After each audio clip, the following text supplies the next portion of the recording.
Hello guys, I'm pretty poor right now. I'll be evicted next month if I can't pay rent and I haven't eaten in 3 days. But wait, look, is that the generic castle number 5536? And look, it's the generic king number 8695. And here's a whole lot of gold stored in there. So, let's get to business.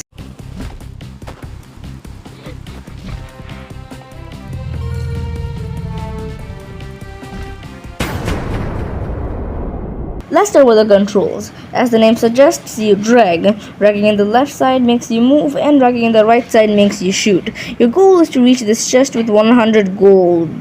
To stop you, there are these little guys stationed around the map. They're one shot. If they hit you, you lose one heart. You have 5 hearts, that's it. That's the entire game. Now, every time you put your greasy fingers on the game goes into slow motion, letting you plan your next move. So it makes you feel pretty cool, like you're some sort of pro gamer, even though you're not. There are 50 levels, technically. Below there are also another 50 levels. Here you're not getting loot. You have to kill all the soldiers and then the big fatty key guy in as little time as possible. The soldiers also respawn 2 or 3 times before you meet the fat key dude. Now, you might be wondering, why do you need these keys? Well, you need them for skins, which is a great way to give skins for free. I mean, there are no microtransactions, which is awesome. So, there are 100 levels in this game?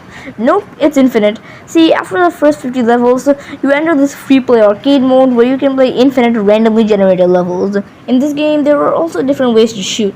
When you shoot, you release this fireball, but you can change it. You can change it through getting more levels. Though, after you get this one, all of the other balls are completely useless. I mean, look, it's just so good. After you get this, it's basically just an instant victory. And yeah, that's about the gameplay. It's simple, it's nice, I love it. There's not much gameplay, but the gimmick is very unique, and that single-handedly carries the game. This game's graphics are simple, but it looks good. The art style is a minimalistic, flat art style. It has bold and bright colors that pop out. The dragon itself is a bright red that contrasts between the more monotone background. The enemies also pop out, so you can quickly identify what is what in just a few milliseconds. And just by looking at the game's graphic, you can figure out what type of game this is. And that is a great trait, and that I think more games should have. And yeah, that's it. That's all I have to say.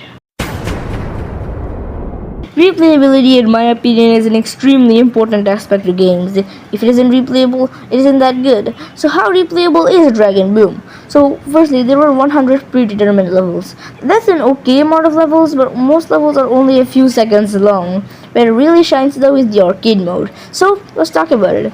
The Infinite Arcade mode is a mode where you can play infinite randomly generated levels.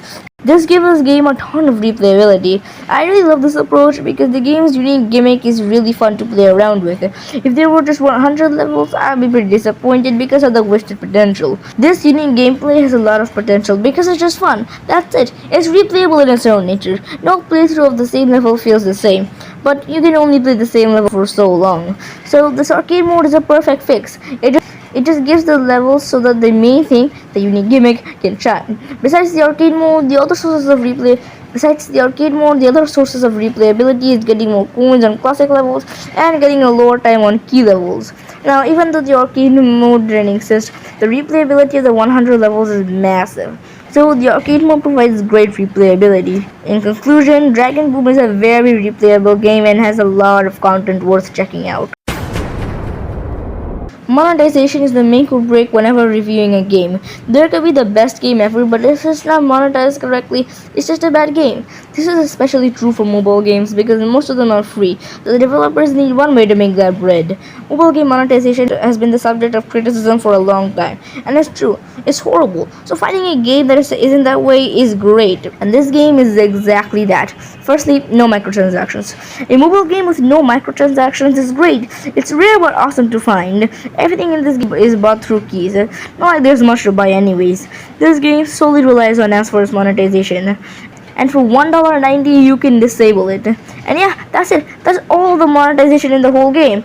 Now, I'm sure because there isn't much to buy, and if there was, there probably would be microtransactions. But the fact that these things don't exist shows the game was probably a passion project. And that's probably the reason why the devs didn't add them, because they very easily could. How would I improve this game? Well, I don't have any criticisms of this game, but that doesn't mean it can be improved. So this is what I would do to improve the game. I would add more content. This game is already very replayable. It just needs more content. There are 5 enemies plus 2 miscellaneous things. Those being the wizard that shoots or repels you and spikes. I hate them. So yeah, 7 things. That's it. So even though on paper it might have a lot of replayability, in reality it really doesn't. I mean, you can only go against the same enemies before they become boring, and every level looks practically the same. Now I know this is a problem in all games, not just Dragon Ball, but this effect is minimized in other games because they have more stuff. So this is what I would do. Firstly, I would add more enemies. The first enemy I would add is a miniature bomber. Every enemy has a miniature version of themselves, except the bomber. This is a character that will be faster but with a smaller bomb. The second thing I would add is a saw. Not much to explain, it's just a saw. Then I would add some decorations. See, every level in this game looks practically the same. Every level has the same background and textures, making every level bleed into one another. So first I would add different backgrounds. So maybe for level 1 to 10 there will be no more background, 10 to 20 there will be a background with some village houses, and so. With every 10 levels the background gets a little more urbanized. Another thing I would change is the enemy and wall textures. That's it. Maybe give the enemies different colors or make the walls look more dangerous. And maybe even add the new ballista, which not only be a new object but also prevent you from just skipping the level, which is another flaw because you can just fly over the gameplay if you don't want to play it. So yeah, the ballista shoots you down whenever you try to cheese the level. Finally, I would add a boss level. When you reach level 50, you'll expect to see some boss, but no. It's just a regular level. So I would add a boss in level 50. The boss will be the king. He will be big and wield a sword that does 2 damage every time it hits you. The king will be able to spawn any other enemy and be able to throw bombs. You can also spawn spikes from the bottom and top and be able to create obstacle courses. He would also be able to spawn saws that would follow you. And yeah, that's how we would improve Dragon Room. Also, I see you're here, which means you're probably enjoying this video. And to see more videos like this, you should probably subscribe and check out my other content. So yeah, anyways, bye. So what's the conclusion? Well, Dragon Boom is a great game. It has flaws, but in a sea of slop, it stands out, and that's what matters. It has replayability, a fun gimmick, and a unique art style. Of course, it has flaws, namely the ability to cheese levels and its repetitiveness, but that's forgivable.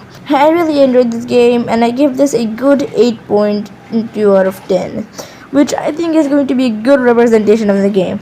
But yeah, that was the whole video. Make sure to like and subscribe, and see you next time.